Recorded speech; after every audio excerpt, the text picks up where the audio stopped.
Hello guys, आप सब कैसे हो। उम्मीद है आप सभी अच्छे होंगे। हमारे ओमी एजुकेशन में आपका स्वागत है। आज का लेक्चर होने वाला है हमारा क्लास 12 की और चैप्टर नंबर 1। अब कुछ बच्चों को डिमांड ये रहेगा कि सर आपने पहले भी डाल रखी वीडियो। देखो बच्चों, वो हमारे सिलेबस से क्या है, कट गया है, चैप्टर कट गया है। कुछ जगह है, कुछ जगह यूपी बोर्ड्स वालों से वो कट गया है। ठीक है, तो इसलिए आज हम चलेंगे नेक्स्ट पहला चैप्टर नंबर, इसका नाम है सॉल्यूशन। आज हम पढ़ेंगे कि सॉल्यूशन को हिंदी में कहते हैं बिलियन क्या है और बिलियन किसे कहते हैं। आज का हमारा लेक्चर होने वाला है। देखो बच्चे, आज हम पढ़ेंगे कि सॉल्यूशन क्या है, बिलियन क्या है।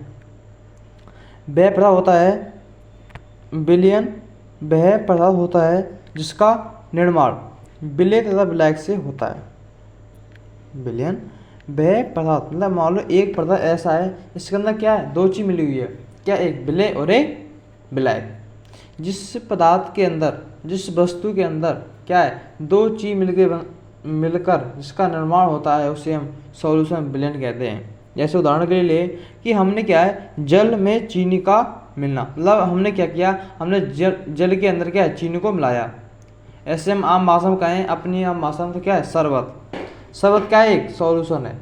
अब आप कहोगे सर कैसे, सर उसमें क्या ऐसी क्या खासियत है, उसके अंदर क्या ऐसा कौन सा कण है जो कि उसकी वजह से वो क्या एक शरबत है। ठीक है, देखो बच्चों, उसके अंदर क्या है, एक है सॉल्यूशन, जिसे हम कहते हैं बिलियन। बिलियन वो दो पदार्थ के निर्माण से बनता है, एक विलायक और एक विलेय। अब विलेय इसमें क्या है, इसमें विलेय है चीनी। इससे हम कहते हैं इसकी कम मात्रा हो या जो अपनी भौतिक अवस्थाओं को त्याग देता है, वो क्या है, विलेय। और विलायक क्या है, वह पदार्थ जो अपनी भौतिक अवस्थाओं को नहीं त्यागता, किसी में घुलने के बाद अपनी भौतिक अवस्थाओं को नहीं त्यागता है। जैसे बात करें विलायक। अब इसमें क्या है, इसमें विलायक है जल और चीनी है विलेय। अब सर आपने ऐसा कैसे बोल दिया कि इसके अंदर विलायक जल है और विलेय चीनी है। देखो, मैंने पहले आपसे ये भी कहा कि विलायक क्या होता है, विलेय। विलेय ऐसा पदार्थ होता है जो विलायक में मिलने पर अपनी भौतिक अवस्थाओं को त्याग देता है। मतलब जो किसी दूसरे पदार्थ में मिलने पर अपनी भौतिक अवस्था क्या करता है, वो त्याग देता है। तो ऐसे पदार्थ के लिए हम क्या कहते हैं, विलेय कहते हैं। अब सेकंड नंबर बताते हैं विलायक क्या है। देखो, ऐसे पदार्थ जिसके लिए विलेय के साथ घोला जाता है तो उनकी भौतिक अवस्था में कोई परिवर्तन नहीं होता है, ऐसे कि उसे विलायक कहते हैं। अब जैसे आपने कर लिया जल। अब आप बच्चों ये देखो कि जल के अंदर क्या है, जल के अंदर आपने मिला दिया चीनी, तो उसकी कोई रंग चेंज हुआ, कोई आकृति चेंज हुई, कोई चेंज नहीं हुई। मतलब वो एक जल है, पहले दिख रहा था, अब थोड़ा अब भी दिख रहा है वो।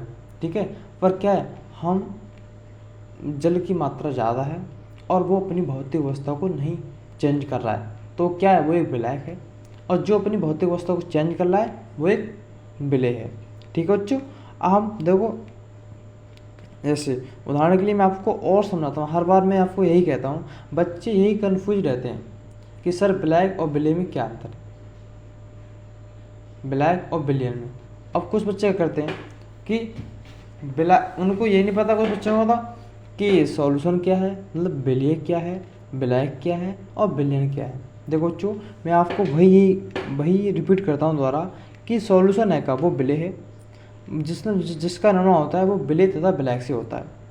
अब विलेय क्या है, ऐसा पदार्थ जो विलायक में मिलने पर अपनी भौतिक अवस्थाओं को त्याग देता है। और ऐसे पदार्थ के लिए हम क्या कहते हैं, विलेय कहते हैं। इसे हम कहते हैं सॉलिड।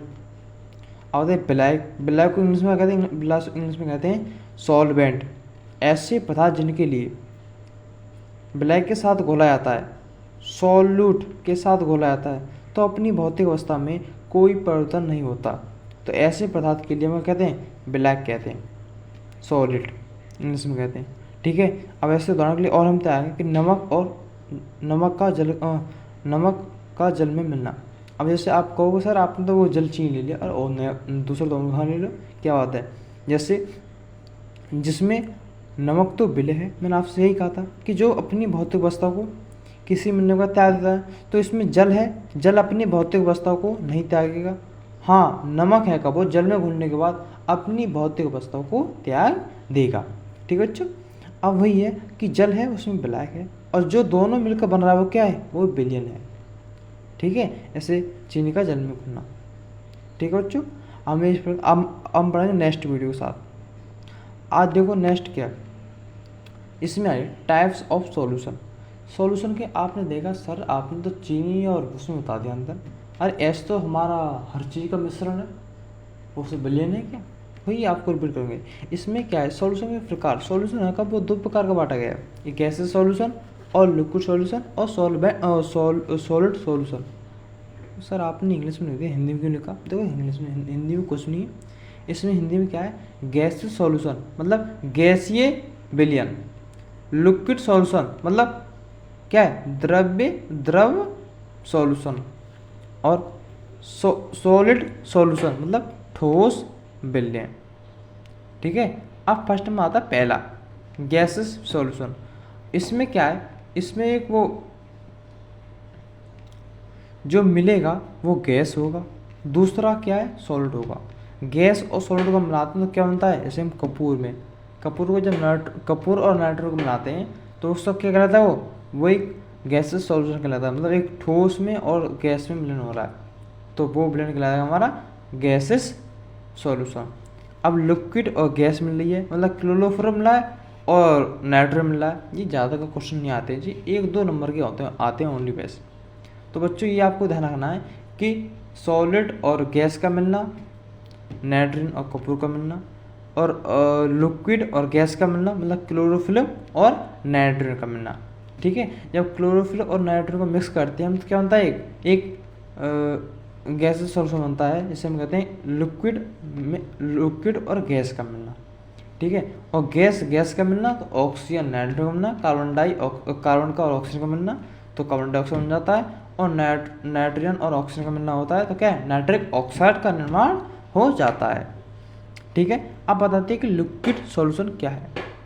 देखो लिक्विड सॉल्यूशन है का वो क्या है, एक उसमें सॉलिड में क्या है, लिक्विड बना रहे हैं। जैसे आपने देखा कि ग्लूकोज जो जब हमारे कुछ मतलब उस बॉडी के अंदर पानी की हमारे बॉडी के अंदर पानी की पूर्ति नहीं हो पाती है, तब डॉक्टर लोग हमें क्या देते हैं, एक ग्लूकोज देते हैं और एक इसको बोलते हैं कि इसको एक काम करना, पानी को उबाल के इसके अंदर डाल लेना ग्लूकोज के लिए। तो क्या हो रहा है बताते हैं, वो पानी एक का है, वाटर है, तो क्या एक लिक्विड है, और जो ग्लूकोज है का वो एक सॉलिड है। अब कहोगे अरे सर सॉलिड का एक पत्थर क्या है, पत्थर नहीं है, पर एक क्या है, उसकी कण की एक सॉलिड की स्टेट में है। ठीक है। वो एक सॉलिड की स्टेट में है, इसलिए हम उसे क्या सॉलिड कहेंगे। ठीक है। तो ग्लूकोज है का वो एक सॉलिड है, और वाटर है का वो क्या है, लिक्विड है। ठीक है। तो जब हम ग्लूकोज के लिए मिलाते हैं पानी में तो क्या उसके पीते हैं हम तो क्या होगा, वो एक लिक्विड सॉल्यूशन हो गया, उसमें ठोस और लिक्विड का दोनों का मिलन हो रहा है। ठीक है। अब बात होता है लिक्विड का मिलना। अब लिक्विड मतलब द्रव में मिलना, इसमें क्या है, इसमें जैसे में एथेनॉल प्लस वाटर, आपने देखा होगा कई लोग हर जगह आपने देखा होगा ठेका होता है शराब का, वहाँ यहाँ पर नहीं, आप पढ़ा होगा आपने क्लास 11-12 में। ठीक। कि एथेनॉल क्या है, एथेनॉल एक क्या है, H2H5OH मतलब एल्कोहल है, इसे हम शराब कहते हैं आम भाषा में। ठीक है। तो शराब को जब हम किस में मिला रहे हैं, वाटर में मिला रहे हैं, तो क्या एक शराब है का वो भी क्या एक लिक्विड है, और जो पानी है वो भी लिक्विड है, तो दोनों की मात्रा मिलने पर क्या है, दोनों एक लिक्विड हैं। ठीक है। तो क्या है, इसमें लिक्विड प्लस लिक्विड का मिलन सॉल्यूशन हो रहा है। ठीक है। अब बात करेंगे नीचे गैस टू सॉल्यूशन का मिलना। गलती से बाय मिस्टेक से ये हो गई है कि यहाँ पर नहीं गैस लग गया है, पर गैस नहीं, यहाँ पर क्या होगा, लिक्विड होगा। ठीक है। तो क्या है, गैस और लिक्विड को करना, जैसे कि ऑक्सीजन में क्या है, जल का मिलना, जब ऑक्सीजन में जल को मिलाएंगे तो क्या बनेगा, तो क्या एक गैस टू लिक्विड सॉल्यूशन कहलाएगा। ठीक है। अब बात आती है कि सॉलिड सॉल्यूशन क्या है। जैसे हम बात करें कि सॉलिड में सॉलिड का सॉल्यूशन, सॉलिड में सॉलिड टू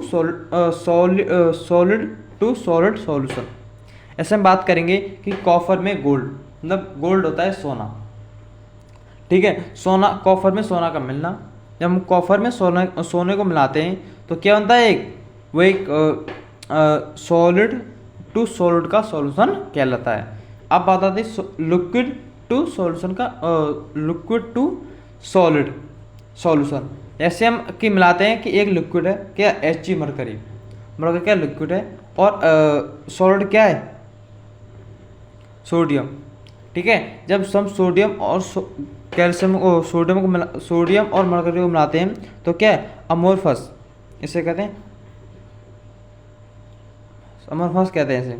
ठीक है, और ऐसे गैस टू गैस का मिलन, ऐसे हम H2 हाइड्रोजन गैस है और PD, ठीक, क्या दोनों गैस है, दोनों का मिलन, ये हमारा कहलाता है सॉल्यूशन का प्रकार। ज़्यादातर क्वेश्चन में नहीं आता है, पर क्या है, थोड़ा सा आपको टफ लगेगा, थोड़ा सा आपको टफ लगेगा, पर जब आप दो या 3 बार रिपीट कर लोगे इसे तो आपको ये सरल लगने लगेगा। ठीक है बच्चों, अब बात आते हैं, ये हम इस टॉपिक को क्या है, हम इस टॉपिक को नेक्स्ट वीडियो के साथ कल के बाद परसों हमारे यूट्यूब चैनल पर आ जाएगी। ठीक है बच्चों, इसमें हम क्या समझेंगे कि भार भार है का उन दोनों का रिलेशन संबंध क्या है। हम इसको आपको थोड़ी सी आपको इसमें बताते हैं कि विलयन की सांद्रता होती है वो क्या है, 2 प्रकार की होती है, एक भौतिक सांद्रता, एक फिजिकल, ठीक है, और एक केमिकल। ठीक है, एक रासायनिक सांद्रता और एक फिजिकल सांद्रता। अब रासायनिक सांद्रता, भौतिक सांद्रता में क्या होता है, इसमें क्या है, इसका कोई इसमें बाहर का होता है, ऐसे बाहर सांद्रता, वेट बाई वेट रिलेशन। ठीक है, बाहर सांद्रता मतलब वेट बाई वेट प्रतिशत, और आयतन प्रतिशत, और भार और आयतन मतलब प्रतिशत या परसेंटेज पर मिलियन प्रतिशत। अब आती है कि रासायनिक, आपको पता है कि रासायनिक मोल है, मोलंश है, नॉर्मलता, फॉर्मलता, मोलता और मोलरता। ये हम आप सारे डिफिकल्ट बिल्कुल पढ़ेंगे नेक्स्ट क्लास के साथ। आपको बिल्कुल एक वीडियो में डालेंगे भौतिक सांद्रता और एक में डालेंगे केमिकल सांद्रता। ठीक है, ठीक है बच्चों, हम आपको मिलेंगे नेक्स्ट वीडियो के साथ, आपके साथ। आप हमारे इस चैनल पर नए हो, चैनल को सब्सक्राइब कर लेना, और हमारी इस वीडियो को अच्छी लगे वीडियो को लाइक करना।